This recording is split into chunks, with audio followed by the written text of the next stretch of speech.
do something you're very passionate about, and don't try to chase what is kind of the hot passion of the day. People say you have to have a lot of passion for what you're doing, and it's totally true. And the reason is because it's so hard that if you don't, any rational person would give up. It's really hard, and you have to do it over a sustained period of time. So if you don't love it, if you're not having fun doing it, you don't really love it, you're gonna give up. So just go and do it, try, learn from it. You'll fail at some things. That's a learning experience that you need so that you can take that on to the next experience. And don't let people who you may respect and who you believe know what they're talking about, don't let them tell you it can't be done. Because often they will tell you it can't be done, and it's just because they don't have the courage to try it. I think people that look for great ideas to make money aren't nearly as successful as those who say, okay, what do I really love to do? What am I excited about? What do I know something about? What's kind of interesting and compelling? It's very rewarding when you work on something you think is going to make a big difference. And yeah, it's a little bit harder, but I think the passion that one might bring with it brings so much more energy to that you're more likely to succeed. You have to have an emotional investment in what you're doing. If you don't love what you're doing, failure is pretty much guaranteed. Success is not guaranteed by any means, but failure is much more likely if you don't love what you're doing. If you know exactly what you want to be, you need to spend as much time with people that are actually that already. One of the things that I do is I question a lot of things. And you can do that in a good way and a bad way, but hopefully if you try to get people to motivate why they're doing something and their way of thinking, the worst thing you can end up with is a situation where you get told, well, this is the way it's always been. That's the worst ever. That's a non-answer. Instead, ask yourself, given everything we have today, is there a way we can make this better? And so when we're coming up with ideas, we always ask ourselves, what kind of new market is this creating? And then also what part of my day and what problem is it solving? And so I've gone as far as taking an entire catalog of my day from the moment I open my eyes and writing down every single thing I do, and then asking myself, is there something here? If you're not coming up with 10 ideas a day, that's why I have this thing. If I'm not filling up this page every single day, then my idea muscle will atrophy. And I started this in 2001, and I still do it every single day. You have to come up with ideas every single day, or the idea muscle atrophies. The good news is, after about 6 months of doing that, you're like a machine. People get surprised at how many ideas you could just have anywhere. But understand that naturally nobody is interested in your idea. The world could care less, and you have to persuade them, and you have to show that you're the one person out there that can do it. When it comes to changing the world, what I learned from Steve Jobs is, if you believe in a Macintosh, if you believe in iPhone, iPod, iPad, if you believe enough, then you will see it. Because other people will believe in it. Other people will create software. Other people will create products. So you need to foster the belief in what you are dreaming so that it becomes a reality, which is very different than saying, I don't expect anybody to believe it until I see it. You need people to believe it before they can see it. Don't necessarily think that you have to have the home run and the huge Apple computer on your first start. I spent a long time in my life with skills just building little devices for fun. For fun is one of the key things, because that drives you to think and think and think and make it better and better and better than you ever would if you're doing it for a company.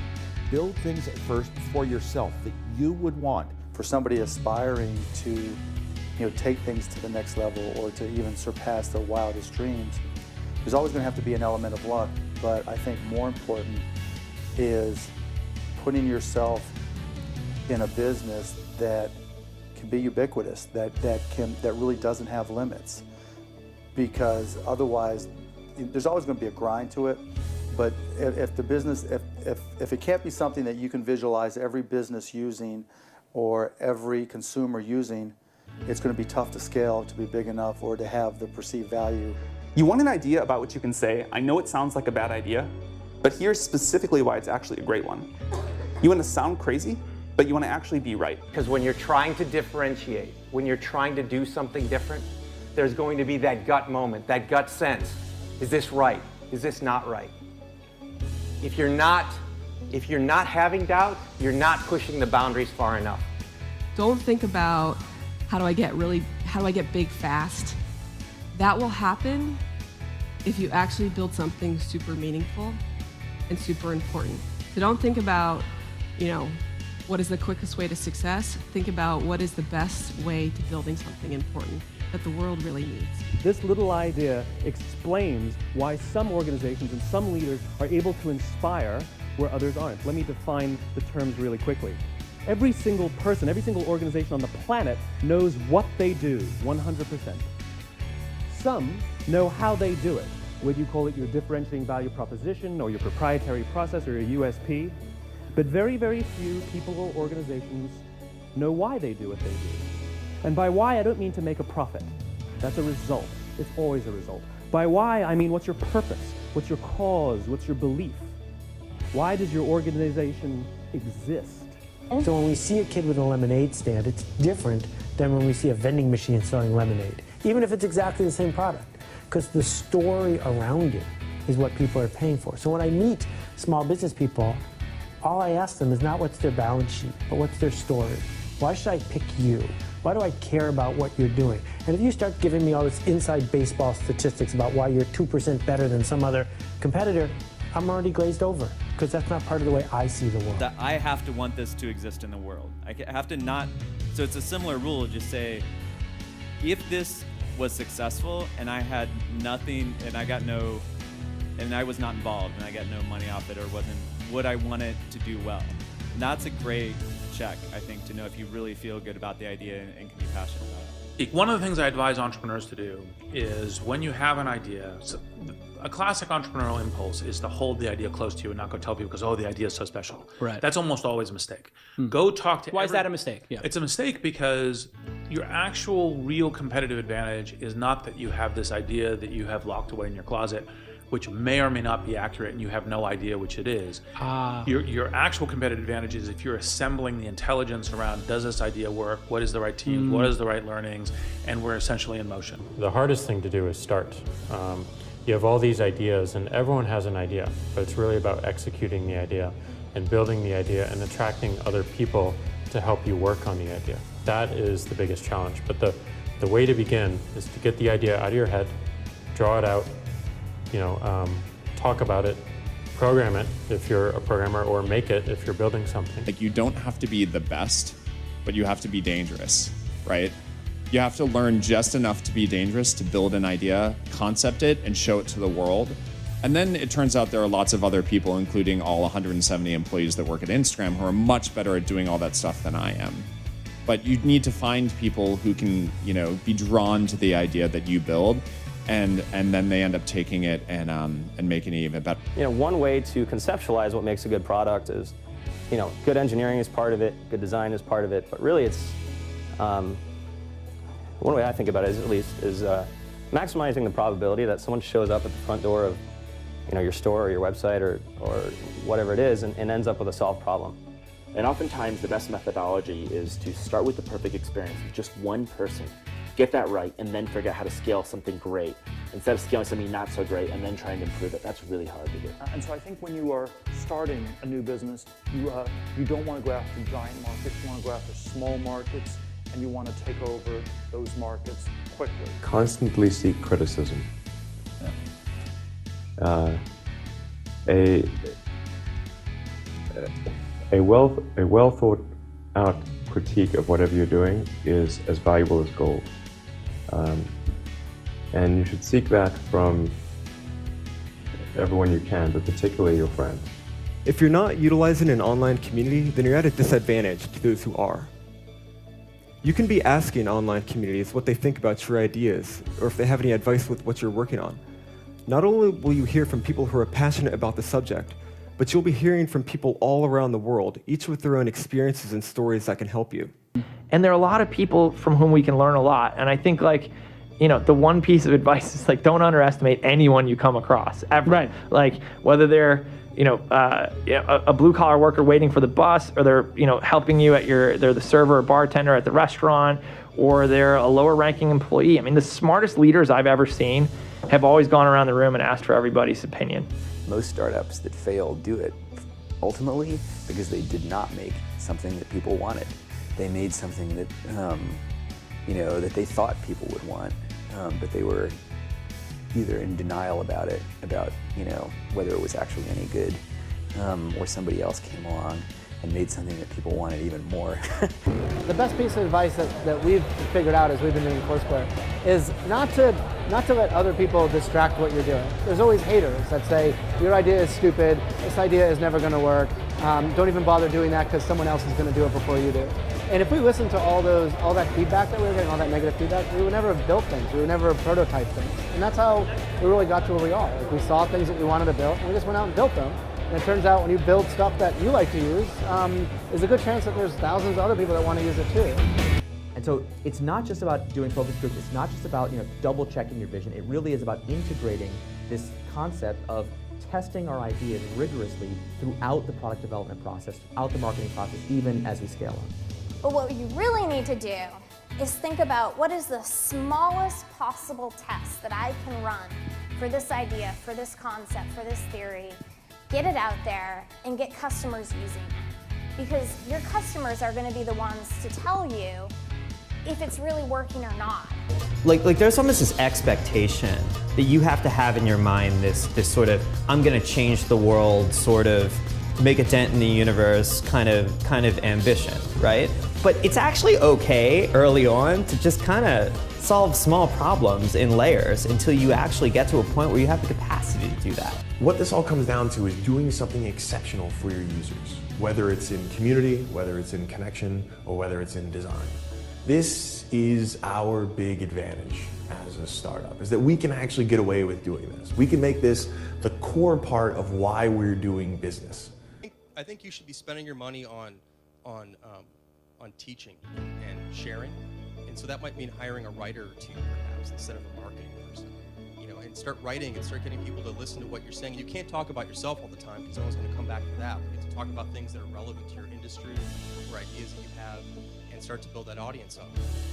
I do think that one thing that's important is, especially if you're a founder or a technical founder, is to realize that you can't do everything, and even if you can, you shouldn't. You should find a great partner no matter what it is that you're doing. And you should look for someone who is very high intelligence, very high energy, and very high integrity. And you need all three of those. You can't compromise on any one of them. Otherwise, you end up with either someone who's not smart, which is just good, or someone who's not hardworking, which also doesn't good, or the worst case is you end up with a smart, hardworking crook who ends up working against your interests. And integrity is something that takes a lot of time spent with someone to figure out. The most important thing when you're working with people early is that you guys line up on what your goals are. That sounds really basic, but you can be fine. You can want to build a small business that makes money, and you don't have to go to an office every day. Or you can want to build a huge company. You can want to build Google. But I think you have to be really, really aligned on that. When a lot of corporations they might call them core values or guiding principles or so on, but the problem is usually they're very lofty sounding. They kind of read like a press release the marketing department put out. They sound just like their competitors, and maybe you learn about it on day one of your job, but then it becomes this meaningless plaque on the lobby wall. Well, we wanted to come up with committable core values, and by committable, meaning we're willing to hire or fire people based on those values, completely independent of their actual job performance. The definition of values is they're the behaviors or principles that you religiously adhere to within your company. When I say religious, I mean that no amount of data will sway you from those principles, and the degree to which that you have the courage to maintain your conviction around those ideas is the degree to which you're going to be successful over the long term. A company is simply a group of people, as a leader of people, you have to be a great listener, you have to be a great motivator, you have to be very good at praising and looking for the best in people, People are no different from flowers. If you water flowers, they flourish. If you praise people, they flourish, and that's a critical attribute of a leader. So I kind of like half jokingly with a lot of people say that, my job is basically like to be the assistant for the rest of the company. Like my job is to make sure that like you have what you need, that it's and basically you have everything you need to kick ass. Like that's my job. If you don't have that, then let me know because I'm not doing my job. There are a lot of things that are outside of your control. A lot of external circumstances will determine the success of your idea, whether the market timing is right for this new kind of service, or whether people, whether a customer, like the economy is right for your kind of service, right? Whether you meet the right people who will finance your company. Many external circumstances are like outside of your control and but will affect the outcome, and you have to be okay with that. Another quality that I think is important is kind of being flexible-minded or open-minded. I'm not saying you shouldn't have a vision for your idea or your product, but you need to be open to changes. So many things go wrong when you're starting a company, and often I think people ask, what mistakes should you avoid making? And my answer to that question is don't even bother trying to avoid mistakes because you're going to make tons of mistakes, right? And the important thing is actually learning quickly from whatever mistakes you make and not giving up, right? And I mean, there are things every single year of Facebook's existence that could have killed us or made it so that it just seemed like moving forward and making a lot of progress just seemed intractable, but you just kind of bounce back and you learn, and nothing is impossible. You just have to kind of keep running through the walls. The two things we really zero in on people are, two things. They sound simple, they end up being very difficult. Courage and genius. Courage is the one we talk about a lot because it's the one that people can learn. Courage, which is to say not giving up in the face of adversity. Just being absolutely determined to succeed. Is something that you can like force yourself to do. It can be very painful. You can force yourself to do it. The genius part is a little bit hard to force yourself to do. Courage without genius might not get you where you need to go, but genius without courage almost certainly won't. And I think the reality is just, not quite so glamorous. There's there's an ugly side to being an entrepreneur. And also just more importantly, what you're actually spending your time on is just a lot of hard work. Sam mentioned this, but you're basically just sitting at your desk, heads down, focused, answering customer support emails, doing sales, figuring out hard engineering problems. So it's really important that you kind of go in with eyes wide open.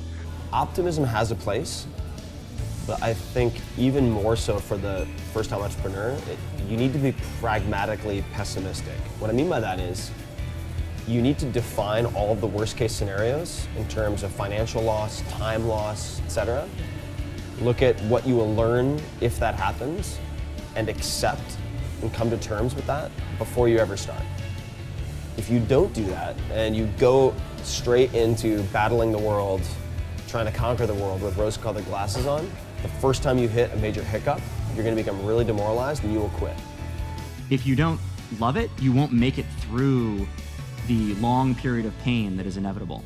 So make sure that you take care of yourself during the process. Make sure that you take care of your mental health, your physical health while you're doing it, because it's a long road.